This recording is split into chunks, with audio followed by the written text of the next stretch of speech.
Well, for 3 years, the competition watchdog, the ACCC, has been monitoring Australia's airline industry and especially the market power of Qantas and Virgin. Well, today, the ACCC handed down its final report into airline competitiveness, concluding that despite the entry of new airlines, including Rex and Bonza, airfares simply remain too high and flight cancellations too great.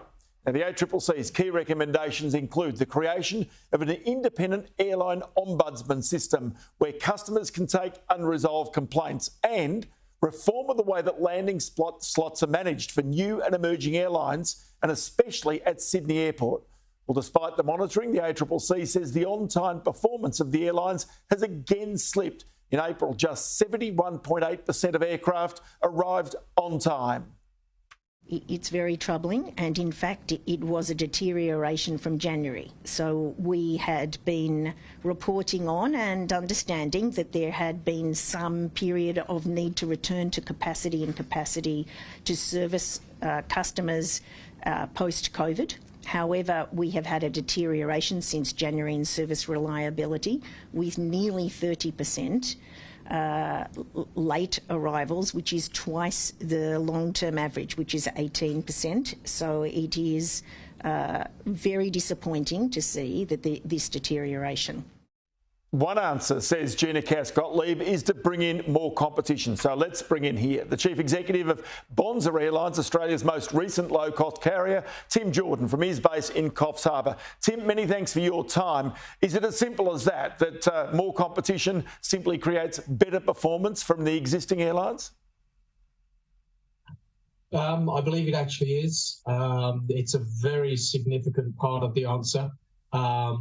When you look at market sectors across the country, those which are have the better performance tend to be where there are more aligned competitors in terms of significant players in the marketplace. What we have here in Australia, one of the reasons for our being is because we looked around the rest of the world and saw that there was no low-cost independent operator in Australia. And hence, we were able to come to the market, and we have just started our journey of shaking up that market. And ultimately, we're here to make things better for the consumer, bringing more routes, more low fares, and hopefully in time, improved performance from airline operators. Keeping everybody honest, if you like. I was going to ask you about your own experience so far. You started with 4 aircraft. Your aspiration is to have 8 by the time that this year's over. But along the way, trying to get those airline slots. I know you're out of Melbourne at Avalon, and also you're out of Melbourne Airport, but you're not in Sydney. You're not going out of Brisbane. Is that a deliberate strategy, or is it simply too hard to get into those airports? In the case of Sydney, it's just been too hard.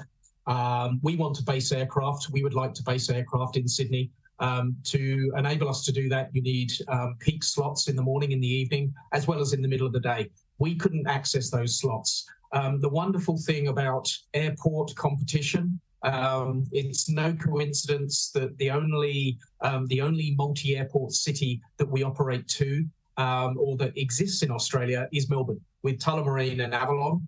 And it's no coincidence that that happens to be the only capital city we fly to. In 2026, the good news is that Sydney will become a multi-airport city, and we would look to fly to both airports. But between now and then, we'd dearly love to get into Kingsford Smith.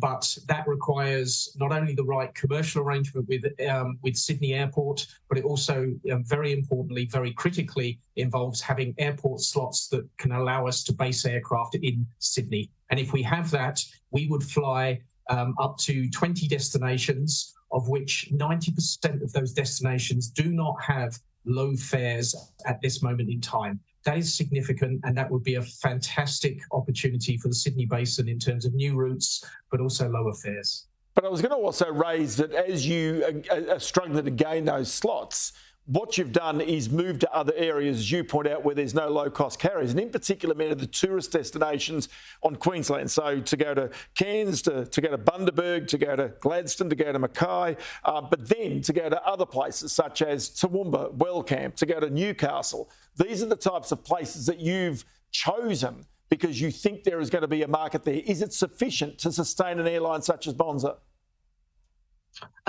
So far, what we're seeing is really very encouraging. We're not naive enough to think that everything's going to work. No business ever, goes 100% down the path following exactly what they thought worked well on paper. So there will be changes to what, in terms of how we execute.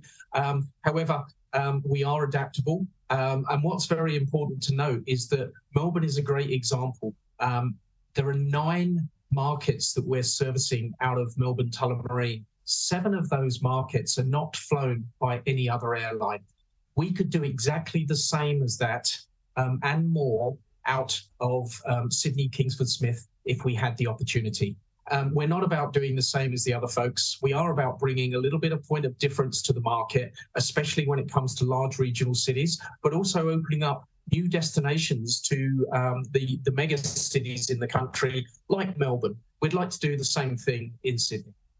Sarah, it's interesting to note. I'll just finish this up with a little grab that we've got from Gina Cass-Gottlieb today. Just have a listen to this.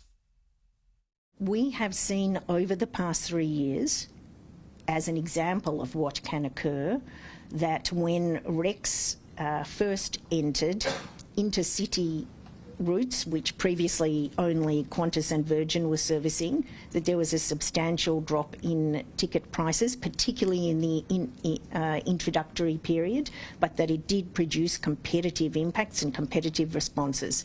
That's what we would expect to see with the introduction of an expansion of both Rex and Bonza. We'll keep in touch with you. Tim Jordan, Chief Executive and Founder of Bonza. Many thanks for your time today. Thank you.